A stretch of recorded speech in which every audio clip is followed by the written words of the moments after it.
मुंबईच्या एका महिलेने थोडं रागावून ज्या त्यांनी वक्तव्य केलेलं आहे तो एका वेगळा संदर्भ होता.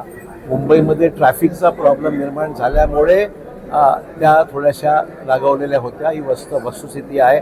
पण त्याचा संबंध कालच्या कार्यक्रमाशी लावणं चुकीचं आहे. तो कालचा कार्यक्रम वेगळा विषय होता. एवढ्या मोठ्या संख्येने महिला सहभागी झाल्या होत्या हे स्पष्टच आहे.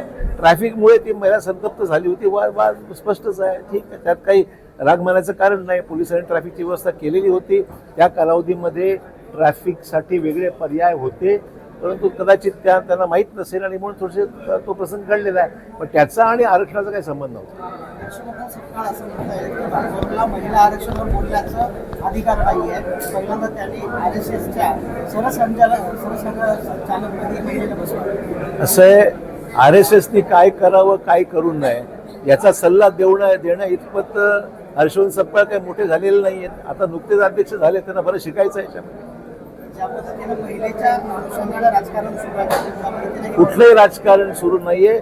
जे काही भाजपला अपेक्षित आहे ते स्पष्ट आहे. आरक्षण घेण्यामागची भूमिका स्पष्ट आहे. आता पण 8 वेळा संसदेमध्ये हा प्रयत्न झाला, 6 वेळा होऊ शकलं नाही. मोदी साहेब हे करतायत, त्याला यश मिळत आहे म्हणून त्यांना ते यश मिळू द्यायचं नाही. हा त्याच्यामध्ये राजकीय हेतू विरोधी पक्षाचा आहे, एवढंच बस आहे.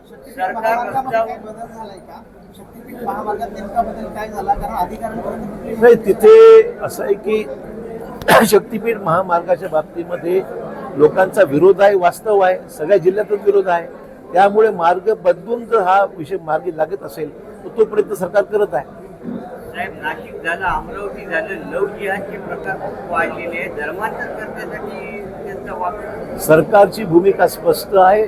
ज्या ज्या ठिकाणी असे विषय घडत आहेत त्या ठिकाणी सक्तीने कारवाई केली जात आहे. लोकांवर अरेस्ट करून त्यांना कोर्टामध्ये प्रोड्यूस केला जात आहे. मग सरकारचं बारकाईने लक्ष आहे आणि जिथे घडलंय त्या ठिकाणी कारवाई करण्यात आलेली आहे. अशीच नाही, कोणाला वाचण्याचा प्रश्न दुःखद घटना आहे. काही लोकांना गुन्हे दाखल करण्यात आलेले आहे, काही अधिकाऱ्यांना सस्पेंड करण्यात आलेलं आहे. अजूनही काय त्याच्या उणीवर राहिले असतील तर मी बारकाईने लक्ष देईन आणि ज्यांना कोणी पाठीशी घालत असेल तर त्यांना सुद्धा कडक सूचना दिल्या की ते कोणाला पाठी घ्यायचा प्रश्न उद्भवत नाहीये. घटना गंभीर आहे आणि याला जबाबदार थेट जे जबाबदार आहेत त्यांना जबाबदारी स्वीकारावी लागेल.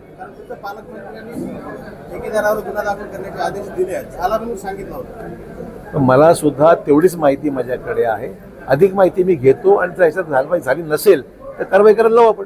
कृषी उत्पन्न बाजार समितीमध्ये हळदीचे लिलाव शेतकऱ्यांनी बंद पाडले. हळदीचे लिलाव बंद पाडलेले आहेत. त्यांचं असं म्हणणं आहे की युद्धाचं कारण ते पुढे करून शेतकऱ्यांच्या हळदीचा भाव जो आहे तो कमी केला जातो. असं आहे की आंतरराष्ट्रीय बाजारपेठेमध्ये पेट्रोलियम प्रोडक्ट्स आणि त्यातून होणारे इतर अडचणी यातून शेतीमालाच्या भावावर परिणाम नक्की झालेला आहे. एक्सपोर्टवर परिणाम आहे. जहाज जाऊ शकत नाही, माल जाऊ शकत नाही. देशातला माल देशातच राहत आहे आणि त्यामुळे भाव पडण्याचा प्रकार सुद्धा अनेक क्षेत्रामध्ये आपल्याला पाहायला मिळतो. जसं इतर ठिकाणचं केळी एक्सपोर्ट व्हायची, आता केळी एक्सपोर्ट होणं बंद आहे. इराण आहे, ठीक आहे. तसं हळदीचं झालं असावं असं मला माहीत नाही. पण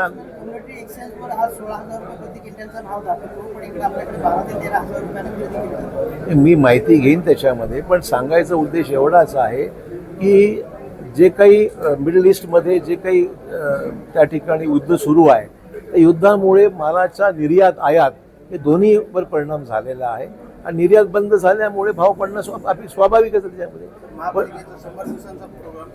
महापालिकेच्या कार्यक्रमाच्या अंमलबजावणीची पूर्णपणे आयुक्तांची जबाबदारी सोपवण्यात आलेली आहे आणि आयुक्त त्याच्यामध्ये लक्ष देत आहेत आणि त्याच्यावर नियंत्रण आमच्या महापालिकेचे सदस्य आहेत, आमची कोर कमिटी आहे, लक्ष ठेवून आहे आणि तो कार्यक्रम यशस्वीपणे पूर्ण होईल अशी आमची अपेक्षा आहे.